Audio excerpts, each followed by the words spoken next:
السلام عليكم. دورة الماء في الطبيعة.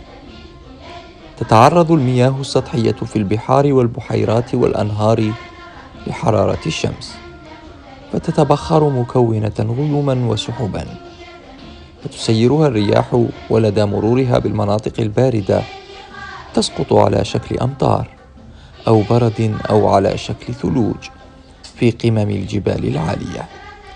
يذوب البرد والثلج بارتفاع درجة الحرارة ويصير ماء. تتسرب المياه الناتجة عن الأمطار وذوبان البرد والثلوج داخل الأرض مكونة المياه الجوفية، التي يخرج بعضها على شكل ينابيع تسيل في الأودية والأنهار لتصب في الشطوط أو البحر.